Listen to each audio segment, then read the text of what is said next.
What is up, everyone? Welcome back to my channel. My name is Janus, creator of Pinoy Tech Dad. This is the ITEL Vision 2 quick unboxing and initial impressions video.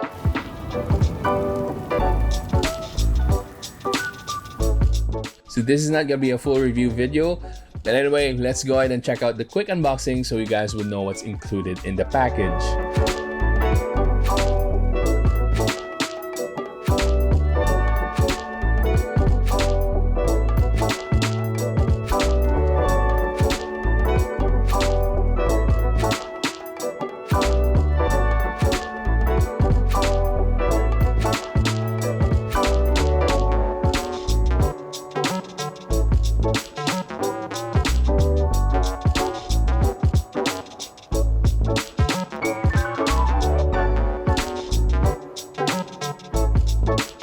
Right, so next up, let's go over the design of this. So at the bottom, we have a headphone jack, a microphone, a micro USB charging port. No, that's a no in 2021, and a down-firing speaker. On the right side, we have the power button, the volume rockers, and then on the top, it's pretty much clean. On the left side, we have a dual SIM card slot and an expandable memory card slot as well. Really nice. At the front, we have this punch hole on the upper left corner. And then at the back, we have a triple camera setup and a fingerprint sensor right here. I love holding it in my hand. It's so slim. Now, the only complaint that I have is the plastic back panel is gonna get scratched easily, but it's a good thing that they included a free phone case for this one, so you can just slap it on and not worry about getting your phone scratched. It has a thick chin right here at the bottom, as you can expect from entry-level phones. It's pretty much your typical Android entry-level phone experience, but there is one thing that I really like about the ITEL Vision 2, and that is the fact that this is running on Android 10 Go version. So what that means is that this is running on a more efficient Android version for phones with 2 GB of RAM or less. So this is also running on a Cortex ARM A55 processor. Now I'll flash on the screen the Antutu benchmark points for this one. Yeah, basically this can run your everyday tasks without any issues. You can join Zoom meetings, you can enjoy your Facebook social media apps, and then you can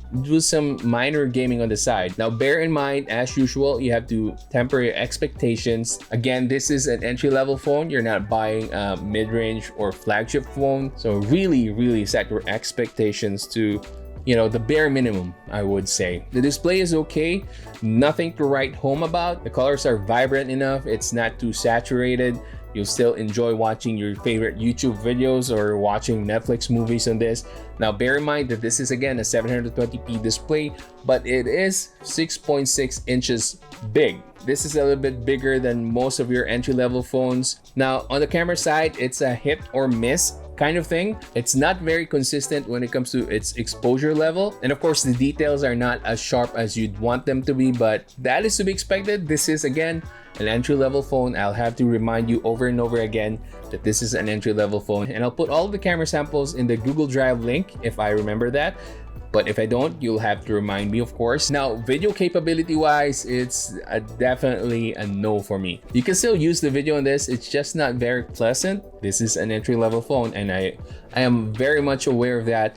But the thing is, I've tried entry-level phones as well from other brands, and they do have slightly better cameras than this one. So ITEL, I know you can do a lot better than the cameras that you're providing us so far, but I am looking forward to when you guys really step it up when it comes to entry-level cameras. You can expect to game on this on low to medium graphical settings, and that's gonna be fine for most people. So if you're not too picky with your graphics, and at the end of the day gameplay is way more important to you than anything else, then you're gonna be okay with this phone. I was able to play a few Mobile Legends games on this, and I set the graphical settings to medium. I didn't really feel any frame drops. Overall, the gameplay was smooth. If you guys want me to test other games on this, let me know in the comment section. It's a little bit disappointing that this only comes with only 4,000 milliamp hours of battery, and the charger that is included in the package is only 5 watts. I mean, a 10-watt charger would have been really acceptable,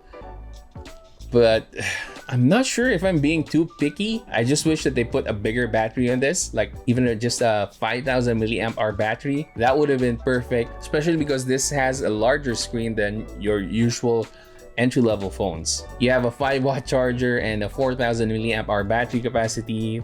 Think about 2 hours plus of charging time. So those are my quick thoughts on the ITEL Vision 2. So yeah, if you guys want to check this out, I'll put the links in the description box where you can get the ITEL Vision 2. I'm also giving this phone away. And here's the thing, you can have 2 entries for the ITEL Vision 2 giveaway by commenting here in this video right here and waiting for my second video for my full review where I drop every information that you need to know about this phone. What's the best part about this? I'm not forcing you to subscribe to the channel. I just want you to watch this whole video. That's it. Give this video a thumbs up, drop a comment in the comment section. That's it. And then wait for my next video. It's that easy, guys. Again, you don't have to subscribe. If you're not gonna watch any of my other videos, I'm not gonna force you to subscribe. Is that fair enough? Well, I hope so. Anyway, if you enjoyed this video and found it helpful, please give it a thumbs up, subscribe to my channel, and hit that bell button so you can watch more videos like this in the future. That's it for today, guys. Keep safe and have a great day.